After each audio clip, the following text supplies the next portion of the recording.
New Age bullshit and the suppression of the sacred masculine. A very informative and I have to say entertaining presentation as well, Mark. That I want to talk more with you about today. You had some really good points in there, but why don't you, if you will, tell us a bit how this unfolded for you and kind of why you wanted to do some of this, in this presentation. Did you get, I don't know, fed up with some of the blanket statements within the New Age, or what happened there, Mark? Yeah, that's part of it. It's been a long time coming, this presentation that I put out and went into it in an extended format on my podcast. And it's because when I, talk to people in different movements and different types of activists, you hear a lot of these deceptions being repeated, almost as if people have heard them and they just spout them off really without thinking, because it's a program is what it is. And, coming across people in different movements, you see a lot of New Agers and you hear a lot of the things that they say, and it's an anathema to real freedom in my view. The things that they're talking about cannot lead to real freedom because very much of it is based in ignorance. And they don't have a true healthy desire to really know the truth about what's going on, because let's face it, the truth is not pretty. The truth is ugly at this point at this time in history on this planet. Yeah. I don't think anybody who's really paying attention would disagree with that.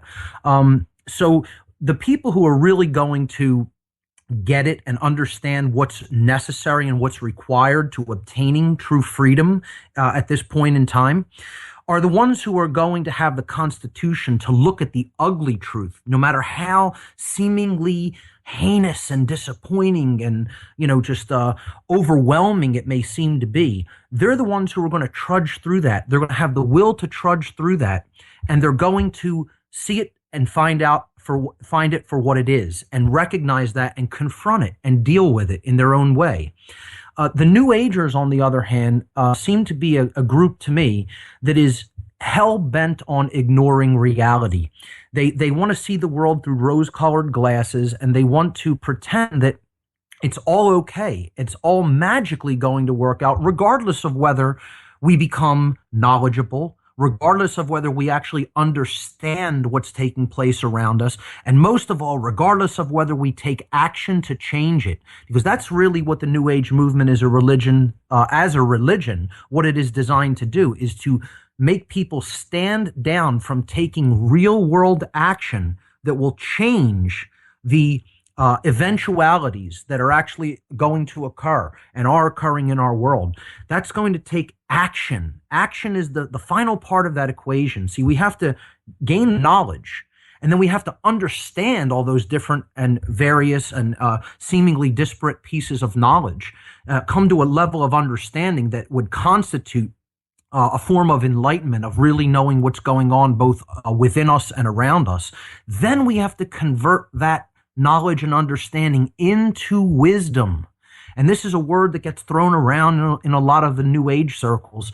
And I don't think many of the New Agers really deeply understand what wisdom truly is. Wisdom isn't knowledge, and wisdom isn't understanding. Wisdom is what you do physically in the world with those things, your actual behaviors, your actions, as they relate to others in the world. It's what you do with what you know. That's what wisdom is. And that's the part of the equation that seems to be completely missing, or largely missing. I won't make a blanket statement and say it's completely missing, but it's largely missing and or suppressed in the New Age community, because they're all about the thought process and about the emotional process. But when you get into the realm of actually becoming an activist and taking action in the real world, that's where you see this, suppressed aspect of the movement and the people who follow it. And there's so many different varied deceptions that go along with that suppression. And it's all about an imbalance in the brain hemisphere. It's about being too right-brained. We've spoken a lot about people who are too left-brained. But this religion is about keeping people in the right-brain modality so that they will not take action in the real world. Well, exactly. That's a good point. I think as there is attention and focus on one side specifically, it's very important to switch over and then, for the sake of balancing the discussion out, look at the other side. But I mean, for any seeker who is serious about authentic answers and wants to know. We have to examine, question, discuss in order to test and validate. Find weak spots. Does it make sense? Does it hold water? This is, it's an ongoing, quest for us. But what I appreciate, with your particular perspective on this as well, Mark, is that you're not, against, per se, esoteric knowledge or occult knowledge. I mean, you come from that Right. world, if you will. I mean, you don't poo-poo it Yes. as some kind of pagan nonsense or occult, evil, satanic, proposition, whatever. You take the position that there are very powerful properties within this knowledge, Yes. that it simply, has been used against us, and the New Age movement has been, created and kind of taken shape around some of these aspects as well. But one thing before we kind of go deeper into some of your points of critique here, did you Right. get some time to kind of, have you examined yet of who is behind the, who's been propagating the New Age movement, or is that something you're going to kind of save for a later, interest, perhaps a detailed Yeah, presentation on that? I could go into that a little bit. My take on that is it's twofold. The highest levels of it that are putting out some of the most subtle forms of deception, I would say, are the dark occultists that are behind the entire control system. These are people that are behind the so-called educational system, the banking and financial industry, military-industrial complex, world religions. It's the same occult cabal that many researchers talked about for decades, and who I simply refer to as dark occultists. These are people who understand occult knowledge and twist it and use it to their advantage over people who are ignorant of it. It's knowledge of how the human psyche works and how the laws of nature work. That's the two main bodies of knowledge that comprise occulted knowledge or hidden knowledge. And if you're in a mindset that is very low consciousness and has a total desire to control everything around you, which these dark occultists are, you'll use that as a power differential, because a differential in knowledge can be easily converted to a differential in power. And that's what these people who are very knowledgeable are doing. They're using that knowledge to control other people.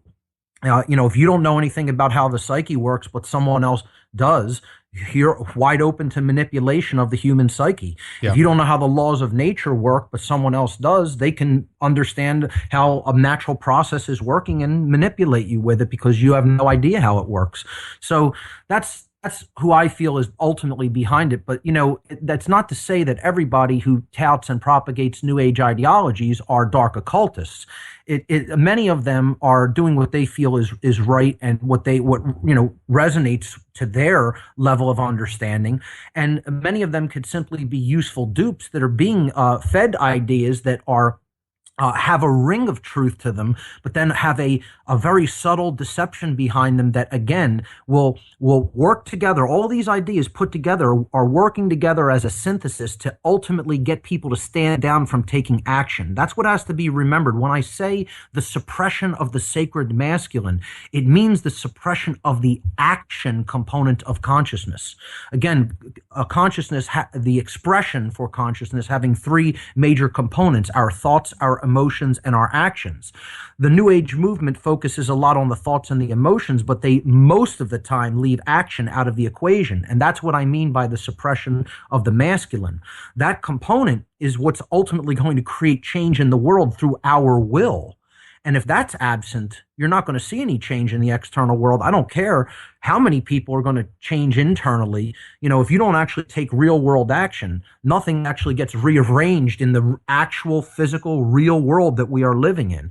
And that's part of the whole thing in the New Age movement, is that a lot of these people are very right-brained to begin with, and now they're being given these ideas that, it's all about the spiritual world, and the physical reality that we live in doesn't make a difference. It doesn't matter what happens here. I hear this so much from New Agers. That doesn't make a difference. It's a very religionistic of worldview. It's a religionist view of reality, that spirit is superior to matter. It's the exact opposite of, your materialist worldview or your scientism worldview, that matter is completely dominant and superior to spirit. Well, I look at this as a balanced approach. Both of these kinds of worldviews that I've just talked about, whether it be a religionist or a materialist worldview, are imbalanced worldviews. There's a balanced worldview that brings both matter and spirit together and says none of them are superior or inferior. They are both important. They are both components to reality. Both need to be understood and respected.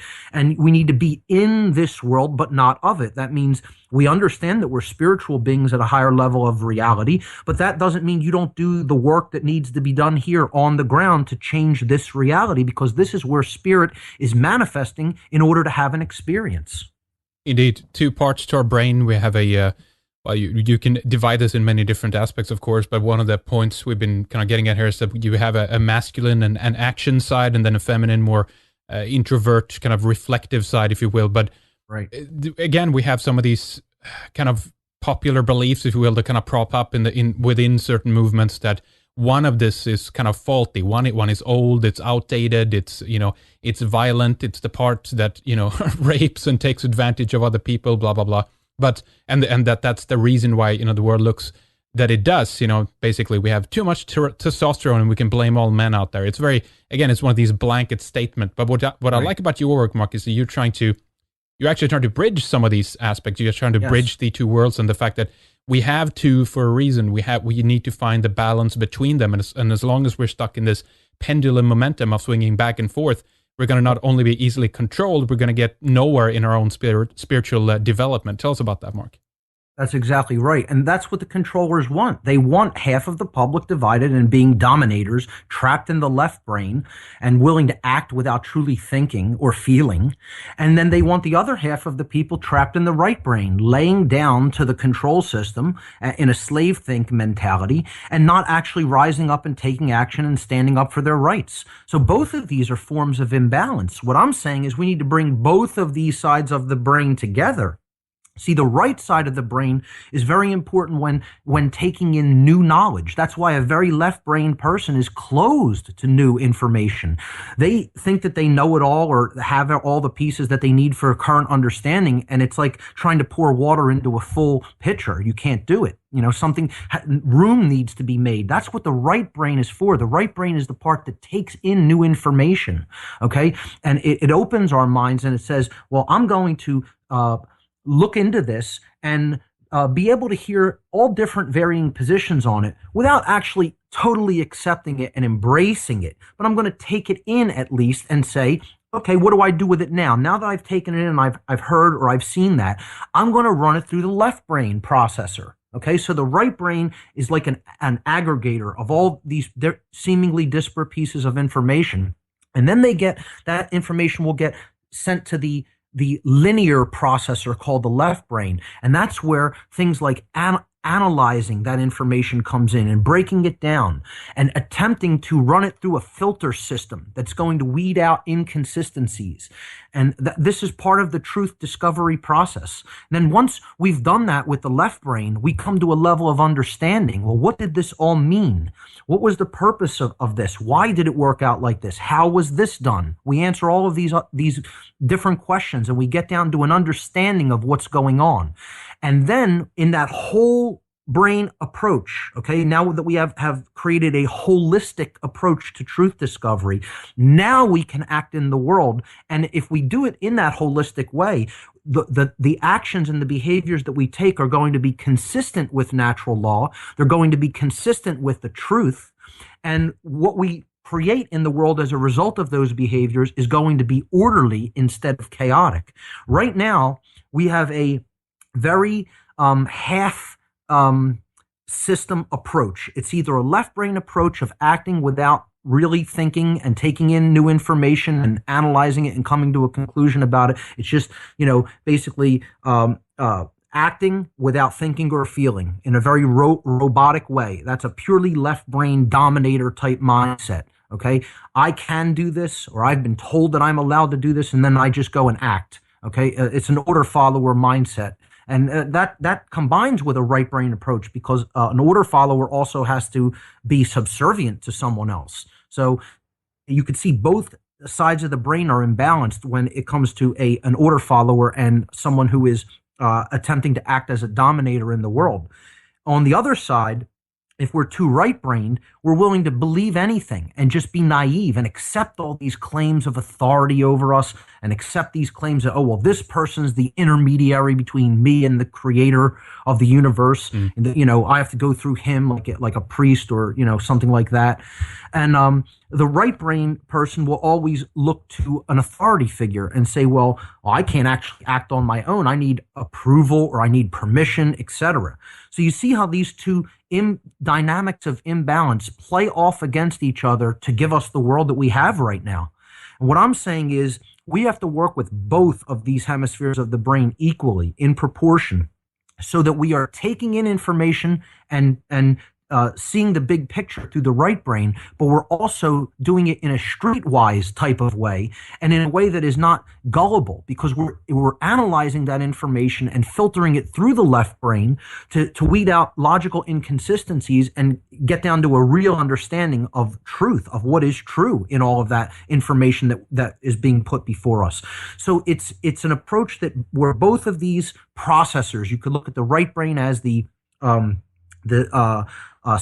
serial processor, and the left brain as a series processor. Okay, I'm sorry, the right brain is a parallel processor. Okay, it's processing things in parallel with each other and sees the full big picture. But then the left brain is the series processor that actually takes in all the pieces of information in a linear progression and filters them and says, does this make sense? Let me look into this a little bit deeper and compare it with this, and it's providing that filtration system for all those pieces of knowledge so that we can, again, weed out the logical inconsistencies and come to an accurate understanding of what it all means. When we use that whole brained approach, that's when we're going to take action in the right way. We're going to take action that is consistent with right behavior, meaning morally right behavior. And when we do that, those behaviors, again, are in harmony with natural law, in harmony with morality. And therefore, the results that we create are going to be orderly. They're going to create order instead of creating things that we don't want, that we say we don't want. So if we take that whole holistic, full-brained approach, we're going to have the things that we say we want in life: peace, freedom, justice, prosperity. If we don't take that approach and we stay in these different levels of imbalance, that things like government, the monetary system, religion of all kind, New Age movement, belief systems keep us in, we're going to continue to get chaotic results, all the things that we say we do not want. Yeah.